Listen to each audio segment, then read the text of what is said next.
11 March ଠାରୁ ଦେବଗୁରୁ ବୃହସ୍ପତି ମାର୍ଗୀ ହେଉଛନ୍ତି ଏବଂ ବୃହସ୍ପତି ଅଛନ୍ତି କର୍କଟ ରାଶିରୁ ଦ୍ୱାଦଶ ଭାବରେ ଅର୍ଥାତ୍ ମିଥୁନରେ। ଏହି ପରିବର୍ତ୍ତନ ଆପଣଙ୍କ ଜୀବନରେ କିଛି ଗୁପ୍ତ ପରିବର୍ତ୍ତନ ଆଣିପାରେ।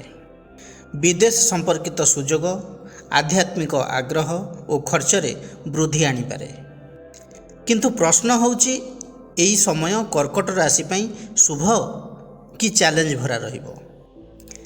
କାର୍ଯ୍ୟ, ଧନ, ଶିକ୍ଷା, ବିଦେଶ ଯୋଗ ଓ ମାନସିକ ସ୍ଥିତି ଉପରେ ଏହାର ପ୍ରଭାବ କେମିତି ରହିବ? ନମସ୍କାର ବନ୍ଧୁଗଣ, ମୁଁ ସାଗର, କଳାକାର ସାଗର ସଙ୍ଗମ ଆଷ୍ଟ୍ରୋଲୋଜି ଜ୍ୟୋତିଷ ଜ୍ଞାନ ଆଣ୍ଡ କର୍ମ ଚ୍ୟାନେଲକୁ ଆପଣମାନଙ୍କୁ ସ୍ୱାଗତ ଜଣାଉଛି। ଆଜିର ଏହି ଭିଡ଼ିଓରେ ଆମେ ଆଲୋଚନା କରିବୁ 11 ମାର୍ଚ୍ଚ ଠାରୁ ବୃହସ୍ପତି ମାର୍ଗୀ ହେବା ପରେ କର୍କଟ ରାଶିର ଜୀବନରେ କେଉଁ କେଉଁ ପରିବର୍ତ୍ତନ ହେବାକୁ ଯାଉଛି ଏବଂ କେଉଁ ପ୍ରତିକାର କଲେ ଆପଣ ଏହି ସମୟକୁ ଆପଣଙ୍କ ସପକ୍ଷରେ କରିପାରିବେ। ବୃହସ୍ପତି କର୍କଟ ରାଶି ପାଇଁ ନବମ ଏବଂ ଷଷ୍ଠ ଭାବର ଅଧିପତି। ମିଥୁନ ରାଶି ହେଉଛି ଦ୍ୱାଦଶ ଭାବ। ଏଠାରେ ବୃହସ୍ପତି ମାର୍ଗୀ ହେଉଛନ୍ତି। ଦ୍ୱାଦଶ ଭାବ ବ୍ୟୟ, ବିଦେଶ, ଧ୍ୟାନ, ମୋକ୍ଷ ଏବଂ ଗୁପ୍ତ ଘଟଣାର ଭାବ ବୋଲି କୁହାଯାଏ। ଯେତେବେଳେ ବୃହସ୍ପତି ମାର୍ଗୀ ହୋଇ ଏହି ଭାବରେ ରହୁଛନ୍ତି, ଜୀବନରେ ଆତ୍ମିକ ଚିନ୍ତା, ଧାର୍ମିକ ପ୍ରବୃତ୍ତି, ଆନ୍ତରିକ ପରିବର୍ତ୍ତନ ବଢ଼ିଥାଏ। ଏହି ସମୟରେ ବ୍ୟକ୍ତି ଜୀବନର ଗଭୀର ସତ୍ୟକୁ ବୁଝିବାକୁ ପ୍ରୟାସ କରେ। ବାହ୍ୟ ସଫଳତା ଠାରୁ ଅଧିକ ମନର ଶାନ୍ତି ଓ ଆଧ୍ୟାତ୍ମିକତା ପ୍ରତି ଆକର୍ଷଣ ବଢ଼ିଥାଏ। ବୃହସ୍ପତି ଯେହେତୁ ନବମାଧିପତି ଦ୍ୱାଦଶରେ ରହୁଛନ୍ତି, ବିଦେଶ ଯାତ୍ରାର ସୁଯୋଗ ମିଳିବ। ଧାର୍ମିକ ସ୍ଥାନକୁ ମଧ୍ୟ ଆପଣ ଯାତ୍ରା କରିପାରନ୍ତି। ଗୁରୁ କିମ୍ବା ଆଧ୍ୟାତ୍ମିକ ବ୍ୟକ୍ତିଙ୍କ ସହିତ ସମ୍ପର୍କ ବଢ଼ିବ। ଧର୍ମ ଓ ପୂଜାପାଠରେ ମନ ଲାଗିବ। ବୃହସ୍ପତି ମଧ୍ୟ ଷଷ୍ଠ ଭାବର ଅଧିପତି। ଦ୍ୱାଦଶରେ ଅଛନ୍ତି ମାର୍ଗୀ। ବିପରୀତ ରାଜଯୋଗର ଫଳ ଏଠି ମିଳିବ ଆପଣଙ୍କୁ। ଏହାର ଅର୍ଥ ଶତ୍ରୁମାନେ ଦୁର୍ବଳ ହେବେ, ରୋଗରୁ ମୁକ୍ତି ମିଳିପାରେ। କିନ୍ତୁ ଦ୍ୱାଦଶ ଭାବ ଦୁସ୍ଥାନ ହେତୁ ସତର୍କ ନହେଲେ ହସ୍ପିଟାଲ ଖର୍ଚ୍ଚ ମଧ୍ୟ ବଢ଼ିଯାଇପାରେ। ଅନେସେସରି ଖର୍ଚ୍ଚ ବଢ଼ିବ ଏବଂ ମାନସିକ ଚିନ୍ତା ମଧ୍ୟ ବଢ଼ିବ। ବୃହସ୍ପତି ନିଜେ ରୋଗ ଭାବର ଅଧିପତି ଯେହେତୁ ଫ୍ୟାଟ୍ ତଥା ଷ୍ଟମାକ୍ ରିଲେଟେଡ୍ ଇସ୍ୟୁ କିଛି ଦେଖାଇପାରେ। ଷଷ୍ଠ ଭାବ ଋଣର ଭାବ। ତେଣୁ ଆପଣ କୌଣସି କାର୍ଯ୍ୟ ପାଇଁ ପର୍ସନାଲ ଲୋନ୍ ମଧ୍ୟ ନେଇପାରନ୍ତି। ବୃହସ୍ପତି ହେଉଛି ଧନକାରକ ଗ୍ରହ। ଦ୍ୱାଦଶରେ ଯେହେତୁ ଅଛନ୍ତି, ଖର୍ଚ୍ଚ ବଢ଼ିବାର ସମ୍ଭାବନା ରହିଛି। କିନ୍ତୁ ଏହି ଖର୍ଚ୍ଚ ଧାର୍ମିକ କାର୍ଯ୍ୟ, ଶିକ୍ଷା, ଲଙ୍ଗ୍ ଟ୍ରାଭେଲ୍ ତଥା ଭ୍ରମଣ, ଦାନ ପୁଣ୍ୟ ଉପରେ ହୋଇପାରେ। କେବେ କେବେ ବିଦେଶ ସମ୍ପର୍କିତ କାମରୁ ଧନ ଲାଭ ମଧ୍ୟ ହେବ। ଜବ୍ ଅର୍ ପ୍ରଫେସନ୍ ବିଷୟରେ ଯଦି ଦେଖିବା, ତେବେ foreign link work, research, hospital, medical କ୍ଷେତ୍ର, ଆଧ୍ୟାତ୍ମିକ ସଂସ୍ଥାରେ ସଫଳତା ମିଳିପାରେ। ଅଧିକାଂଶ ବ୍ୟକ୍ତିଙ୍କୁ ବିଦେଶରେ ଜବ୍ ଅପରଚ୍ୟୁନିଟି ମିଳିବ। ବିଦେଶରେ ଜବ୍ ମିଳିବ ମାନେ ନୁହେଁ ଯେ ସମସ୍ତେ ଆଉଟ୍ ଅଫ୍ ଇଣ୍ଡିଆ ଜବ୍ ପାଇଁ ଚାଲିଯିବେ, ସେ କଥା ନାହିଁ। ଅର୍ଥ ହେଉଛି ଲଙ୍ଗ୍ ଡିଷ୍ଟାନ୍ସରେ ଡିଫରେଣ୍ଟ ଲୋକେସନରେ ଜବ୍ ହୋଇପାରେ। ଆଉଟ୍ ଅଫ୍ ନେଟିଭ୍ କିମ୍ବା ଆଉଟ୍ ଅଫ୍ ଷ୍ଟେଟ୍ରେ ସେଟେଲ୍ ହୋଇପାରନ୍ତି। ଫରେନ୍ ଲିଙ୍କ୍ କମ୍ପାନୀରେ ଜବ୍ ମଧ୍ୟ ହୋଇପାରେ। ମୋଷ୍ଟ ଅଫ୍ ଦ ଟାଇମ୍ କାମକୁ ନେଇ ଆପଣଙ୍କୁ ବାହାରକୁ ଯିବାକୁ ପଡ଼ିପାରେ। ସେହିପରି ନବମ ଭାବ ହେଲା ଉଚ୍ଚଶିକ୍ଷାର ଭାବ। ଅଧିପତି ହେଉଛନ୍ତି ନିଜେ ବୃହସ୍ପତି। ହାୟର ଷ୍ଟଡି ପାଇଁ ଦୂରକୁ ଯାଇପାରନ୍ତି। Management, philosophy, spiritual study, psychology, research, MBA, astrology, ଏହିସବୁଥିରେ ଷ୍ଟଡି କଣ୍ଟିନ୍ୟୁ କରୁଥିବା ଛାତ୍ରଛାତ୍ରୀମାନଙ୍କ ପାଇଁ ବହୁତ ଭଲ ସମୟ ରହିଛି। ଏହି କିଛି ମାସ ପୂର୍ବରୁ କର୍କଟ ରାଶିର ବ୍ୟକ୍ତିବିଶେଷମାନେ ଅନୁଭବ କରିପାରୁଥିବେ, ବୃହସ୍ପତି ଯେତେବେଳେ ବକ୍ରୀ ଥିଲେ ଦ୍ୱାଦଶରେ, ସେତେବେଳେ ଲୋକଙ୍କୁ କିଛି ସମସ୍ୟା ବେଶୀ ଦେଖାଦେଉଥିଲା। ଜମିବାଡ଼ି କିମ୍ବା ପ୍ରପର୍ଟିକୁ ନେଇ ପ୍ରୋବ୍ଲେମ୍ ଚାଲିଥିଲା। ପୈତୃକ ସମ୍ପତ୍ତିରେ ନୂଆ ଘର ନିର୍ମାଣ କରିବାରେ ବାଧା ହେଉଥିଲା। ଘର ଅଧା ହୋଇ ପଡ଼ି ରହିଥିଲା। ମାନସିକ ଅଶାନ୍ତି, ଲୋନ୍ ସାଙ୍କସନ୍ ହେବାରେ ଅସୁବିଧା ହେଉଥିଲା। ମାଆଙ୍କ ସ୍ୱାସ୍ଥ୍ୟକୁ ନେଇ ଚିନ୍ତା ରହିଥିଲା। କିଛି ଲୋକଙ୍କୁ ଶତ୍ରୁ ଏବଂ ଅଫିସ୍ ପଲିଟିକ୍ସ ବେଶୀ ଅସୁବିଧାରେ ପକାଉଥିଲା। ଯେଉଁମାନଙ୍କର କ୍ରନିକ୍ ଡିଜିଜ୍ କିଛି ଥିଲା, ସେମାନଙ୍କୁ ବହୁ ଖର୍ଚ୍ଚାନ୍ତ ହେବାକୁ ପଡ଼ୁଥିଲା।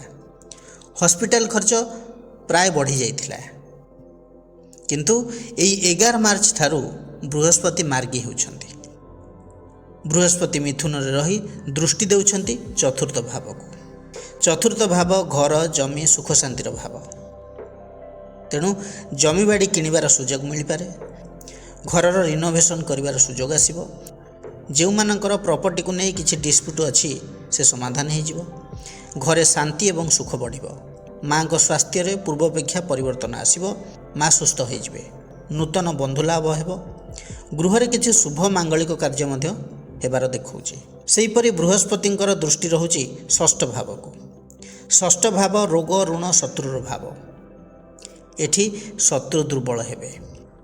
କୋର୍ଟ କେସ୍ କିମ୍ବା ଡିସ୍ପ୍ୟୁଟ୍ ଥିଲେ ଆପଣଙ୍କ ପକ୍ଷରେ ଫଳ ଆସିପାରେ। ଲୋନ୍ ଆପ୍ରୁଭାଲ୍ ହେବାର ସମ୍ଭାବନା ବଢ଼ିବ। ଯଦି କିଛି ହେଲ୍ଥ ଇସ୍ୟୁ ଅଛି ତେବେ କଣ୍ଟ୍ରୋଲରେ ରହିବ। ମେଜର ହେଲ୍ଥ ଇସ୍ୟୁ ସେମିତି କିଛି ଦେଖାଉନାହିଁ। ହେଲ୍ଥ ରିକଭରି ହୋଇଯିବ, କିନ୍ତୁ ଖର୍ଚ୍ଚ ବଢ଼ିବ ଯେହେତୁ ବୃହସ୍ପତି ଦ୍ୱାଦଶରେ ଅଛନ୍ତି। ଛୋଟ ମୋଟ ଇସ୍ୟୁ ରହିବ, ଖର୍ଚ୍ଚ ହେବ। ମାନସିକ ଚିନ୍ତା ପ୍ରାୟ କମିଯିବ। ଆପଣଙ୍କର କନଫିଡେନ୍ସ ଲେଭେଲ୍ ଧୀରେ ଧୀରେ ବଢ଼ିବ। ବୃହସ୍ପତିଙ୍କର ଦୃଷ୍ଟି ଅଷ୍ଟମ ଭାବକୁ ରହିଛି। ଅଷ୍ଟମ ଭାବ ହେଉଛି ସଡନ୍ ଗେନ୍ର ଭାବ। ତେଣୁ ସର୍ଟ ଟର୍ମ ଇନଭେଷ୍ଟମେଣ୍ଟ, ଇନ୍ସୁରାନ୍ସରୁ ଲାଭ ମିଳିବ। ହିଡେନ୍ ପ୍ରପର୍ଟି ମିଳିବାର ସମ୍ଭାବନା ରହିଛି। ବୃହସ୍ପତି ଯେହେତୁ ନିଜେ ଷଷ୍ଠପତି, ଶତ୍ରୁର ପ୍ରଭାବ କମିବ। କୋର୍ଟ କେସ୍ରେ ଆପଣଙ୍କର ଫାଇଦା ହେବ, ଆଗରୁ ବି କହୁଥିଲି।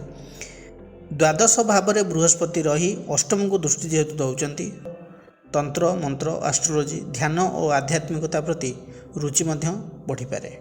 ଯେଉଁମାନେ ସ୍ପିରିଚୁଆଲ୍ ଫିଲ୍ଡରେ ଅଛନ୍ତି, ଆଷ୍ଟ୍ରୋଲୋଜି କରୁଛନ୍ତି, ସେମାନେ ଉନ୍ନତି କରିବେ। ଅଷ୍ଟମ ଭାବ ମିଷ୍ଟ୍ରିର ଭାବ, ରହସ୍ୟର ଭାବ। କିଛି ଲୁକାୟିତ କଥା ପ୍ରକାଶ ହୋଇପାରେ। ଜୀବନରେ ଆପଣଙ୍କୁ କିଛି ଗଭୀର ଅନୁଭବ ହେବ। ଅଷ୍ଟମ ଭାବ କ୍ରନିକ୍ ଡିଜିଜ୍ର ଭାବ। ହଠାତ୍ କିଛି ହେଲ୍ଥ ଇସ୍ୟୁ ପାଇଁ ଯେତେ ସତର୍କ ରହିବେ ସେତେ ଭଲ। ଅଷ୍ଟମ ଭାବକୁ ବୃହସ୍ପତିଙ୍କର ଏହି ଦୃଷ୍ଟି ଗୁପ୍ତ ଲାଭ, ଆଧ୍ୟାତ୍ମିକ ଉନ୍ନତି ଏବଂ ସମସ୍ୟାରୁ ଧୀରେ ଧୀରେ ମୁକ୍ତି ଦେଇପାରେ। କିନ୍ତୁ ସ୍ୱାସ୍ଥ୍ୟ ଓ ଖର୍ଚ୍ଚ ଉପରେ ଟିକେ ଧ୍ୟାନ ଦେବା ଦରକାର। ଓଭରଅଲ୍ ଯଦି କହିବି, ଏହି 11 ମାର୍ଚ୍ଚ ପରେ ବୃହସ୍ପତି ମାର୍ଗୀ ହେବା ସହିତ କର୍କଟ ରାଶିରେ property, loan, dispute, court case, legal matter, mental peace ଏହିସବୁଥିରେ ଧୀରେ ଧୀରେ ସୁଧାର ଆସିବ। କର୍କଟ ରାଶିର ବ୍ୟକ୍ତିବିଶେଷମାନେ ପ୍ରତିକାର କ'ଣ କରିବେ? ପ୍ରତ୍ୟେକ ଗୁରୁବାର ଦିନ ବ୍ରତ ରଖନ୍ତୁ। ଭଗବାନ ବିଷ୍ଣୁଙ୍କୁ ପୂଜା କରନ୍ତୁ। ବିଷ୍ଣୁ ସହସ୍ର ନାମର ପାଠ କରନ୍ତୁ। କୌଣସି ଏକ ଗୁରୁବାର ଦିନ ହଳଦୀ, ହଳଦିଆ ବସ୍ତ୍ର, କଦଳୀ ଏବଂ ଚଣା ଡାଲି ଦାନ କରନ୍ତୁ। ପ୍ରତ୍ୟେକ ଦିନ ବୃହସ୍ପତିଙ୍କର ବୀଜ ମନ୍ତ୍ରକୁ ଜପ କରନ୍ତୁ। ମନ୍ତ୍ରଟି ହେଲା ଓଂ ଗ୍ରାଂ ଗ୍ରିଂ ଗ୍ରୌଂ ସ ଗୁରବେ ନମଃ। 21 ଥର ଜପ କରନ୍ତୁ। ଏବଂ ଗୁରୁବାର ଦିନ କଦଳୀ ଗଛରେ ଜଳ ଦେଇ ପରିକ୍ରମା କରନ୍ତୁ। ଏହାଦ୍ୱାରା ଯଦି ବୃହସ୍ପତି ଅଶୁଭ ଫଳ ଦେଉଥାଏ ତେବେ ଅଶୁଭତ୍ୱ ହ୍ରାସ ହେବ, ଶୁଭ ଫଳ ପ୍ରାପ୍ତି ହେବ। ବୃହସ୍ପତି ହେଲେ ଶିକ୍ଷା ଏବଂ ଜ୍ଞାନର କାରକ ଗ୍ରହ।